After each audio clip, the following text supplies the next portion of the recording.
5 seconds. Start. I thank you all for the kind reception which you have given me and for the enthusiasm with which you have greeted me. As you have said in one of the addresses which has been read out just now, this is not my first visit to your city. I have been here more than once, and on every occasion I have received the same kindness. First of all, I want to refer to the unity of our country. The sense of oneness in our country has to be emphasized in the present circumstances. We should not think that our unity is a matter of course and that it can bear all kinds of strain to which it may be exposed. The fact is that our unity has to be strengthened at the present moment. We know that our cultural unity did not give us political unity.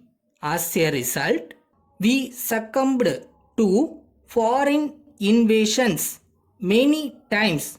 Fortunately, we have now attained political unity also. Under the circumstances, it will be easier for us to preserve our cultural and political unity.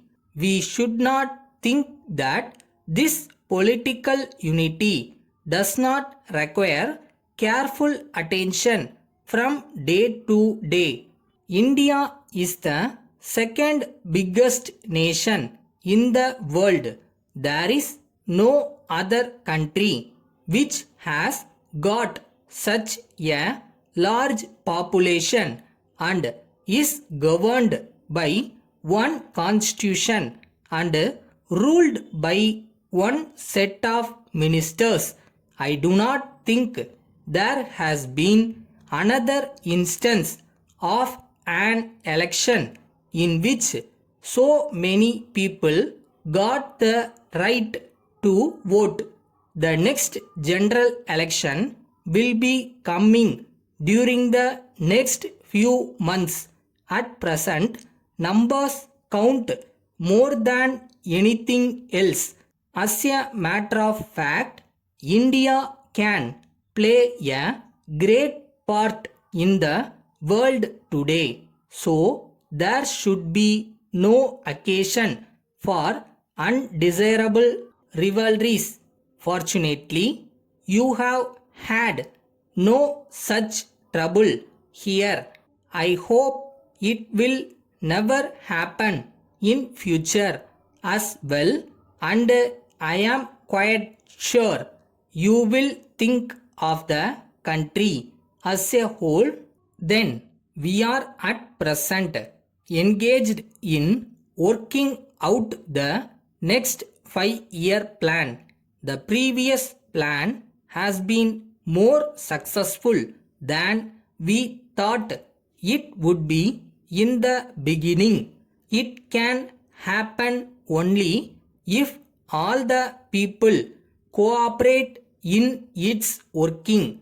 There are people who are trying to maintain the balance in different parts of the country.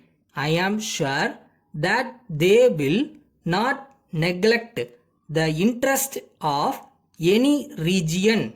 Letter dated 7th May 1990 from Money and Company, Madras to Messrs.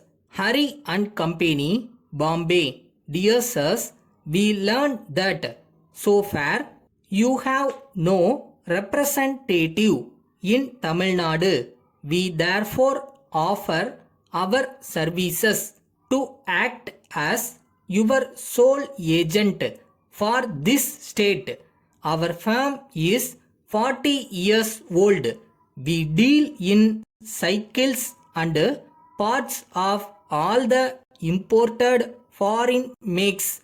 We are the main suppliers of these goods to all the important dealers in this state.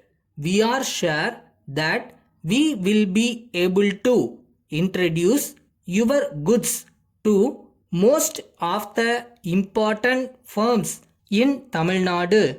We hope to give you a monthly business of rupees 20,000.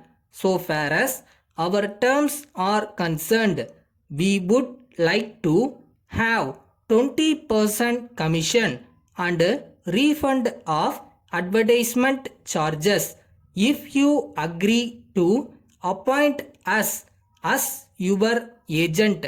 It will be our endeavor to safeguard your interest to the best of our ability. Yours faithfully,